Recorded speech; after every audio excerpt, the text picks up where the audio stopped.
Congratulations on your first salary. You are probably smiling and beaming at everyone on the road because your bank balance now reflects real money. For the first time in your life, you're off the shackles of your parents and you can truly think about being independent. And that's really cool. But the thing is, your first salary and the way you spend your first salary determines the pattern of spending and saving across your life. So in this video, I want to tell you how you should ideally spend your first salary. First and most obvious thing is to invest some money, right? So it depends on the horizon for how long you're investing money. If you're investing for a short period of time and you're just doing it for financial preservation, invest in FDs. If you're planning to invest for the long term, then put in mutual funds because they have a much better return. The question really is how much to save per month. And my suggestion is to save 30% of your salary. Now, there is a behavior that some kids get into when they get their first few salaries, which is to put in the stock market and start trading. You're trading. You're looking at the price at the end of the day. You're looking at the price the next morning. You're selling it. You're buying it.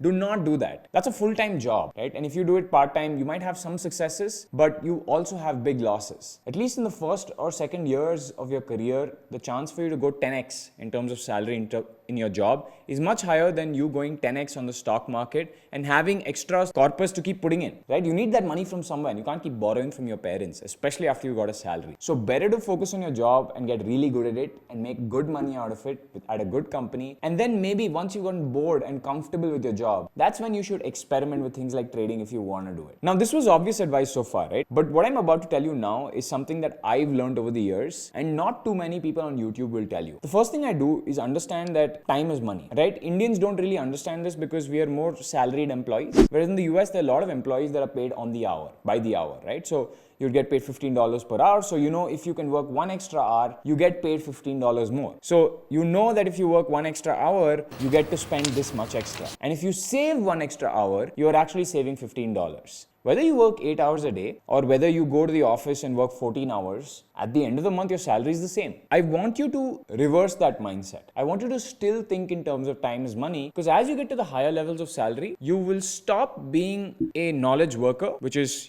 typing on your keyboard and producing something or going out and selling something, to a delegator and a manager. And the minute you become a delegator / manager, time is money again. So I would invest in a cook, right? Somebody who comes home and cooks food for you. In an urban city like Bangalore, it doesn't cost more than 5,000 to 6,000 rupees per month to get a cook. And that's an okay expense. It's also okay to get a maid. And once you start hitting maybe 70,000, 80,000 rupees in salary, it's okay to also get a driver if you drive every day. The next thing I'd really spend on is a home office. Even if you go to work, chances that you're going to be working every day of the week at work are low. There's going to be a lot of work from home. The work timings are going to be crunched. And as you know, traffic is crazy. So employers today, especially with talent they trust, are okay with you saving that 2 hours on travel if you can sit at home and work. See, home offices, these purchases, you can't make them in one shot with your first salary. Absolutely not, right? You're making say 30,000, 40,000. You can't spend that entire thing on a home office because a home office actually costs more. So my suggestion is every salary that you get, put a little bit aside towards your home office. You need a good chair, a good PC, maybe air conditioning, whatever you need, piece by piece.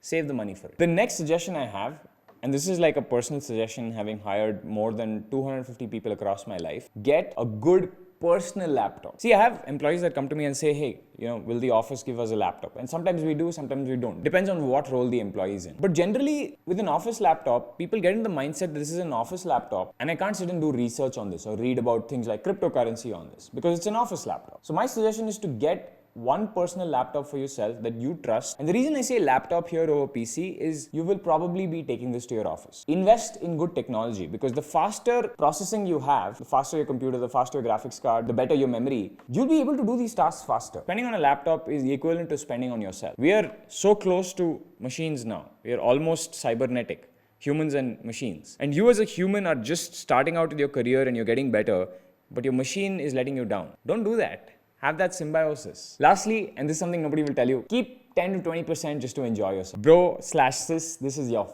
first salary. Have fun with it. Right? Go out, splurge, see what the world's like, make some mistakes. Because that is what life is about. Life is not just about money maximization and saving money and, living like a miser. That's my biggest problem with finance influencers today. I'm talking about the generic ones. It's all about saving money and putting it in this scheme, that scheme. You'll go mad doing that, right? You can't live on 10 rupees. Like people assume that Warren Buffett saved all his money and lived like a miser. That's not true. He had so much parental wealth. So he was completely fine. He had everything for his consumption. The same rules do not apply to you and him. And you should stop living your life in the shadow of others. So go splurge and see everything there is to see. Alright, that's it for this video. I hope you really enjoy your first salary and enjoy this fresh breath of independence. Bye.